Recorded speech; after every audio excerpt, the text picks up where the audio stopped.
सो आइए जानते हैं बच्चों physiology of micturition in 2 minute. So सबसे पहले the release of urine is known as micturition and इसका जो न्यूरल मैकेनिज्म होता है उसको हम मिक्चुरेशन रिफ्लेक्स बोलते हैं।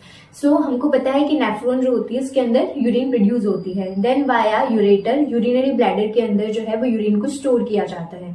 सो यूरिनरी ब्लैडर क्या है? स्मूथ मसल्स का एक बैग है जो कि यूरिन को स्टोर करता है। सो जब यूरिनरी ब्लैडर के अंदर बहुत ज्यादा यूरिन हो जाता है तो उसकी जो वॉल्स है वो स्ट्रेच होती है एंड स्ट्रेच रिसेप्टर्स एक्टिवेट होते हैं और वो आपके सीएनएस को सिग्नल भेजते हैं कि बहुत सारा यूरिन कलेक्ट हो चुका है। नाउ सीएनएस से सिग्नल आता है और जो स्मूथ मसल है that is your detrusor muscle in your urinary bladder, तो वो कॉन्ट्रैक्ट होती है। तो जब आपकी स्मूथ मसल्स कॉन्ट्रैक्ट होती है तो ब्लैडर से जो है वो यूरिन एक्सपेल आउट हो जाता है। लेकिन यूरिनरी ब्लैडर के नीचे है यूरेथ्रा जिसके अंदर स्फिंक्टर्स प्रेजेंट होते हैं। एक आपकी जो मसल्स है वो रिंग शेप में अरेंज होती है जो कि यूरिन का एक्सक्रिएशन या यूरिन के एक्सपेल आउट होने को गाइड करती है। तो हमारे पास 2 स्फिंक्टर होते हैं, एक होता है इंटरनल स्फिंक्टर, एक होता है एक्सटर्नल स्फिंक्टर।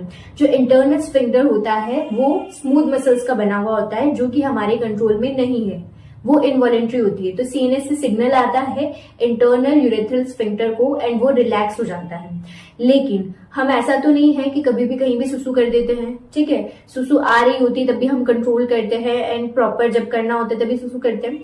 तो जो आपका एक्सटर्नल यूरेथ्रल स्फिंक्टर होता है वो स्केलेटल मसल से बना हुआ होता है जो कि हमारे वॉलेंट्री कंट्रोल में होती है। तो हाँ, जब हम चाहे तभी वो रिलैक्स होती है and urine will be release out या excrete out from our body.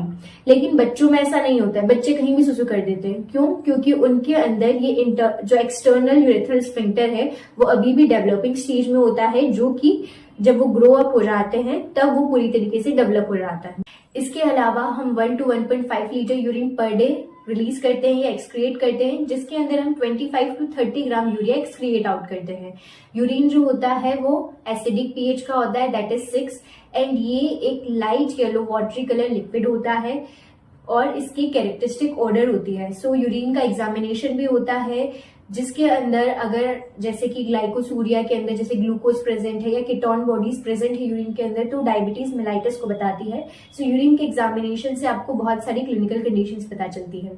So this is all about micturition. For the quick revision of biology topic, stay tuned on biology.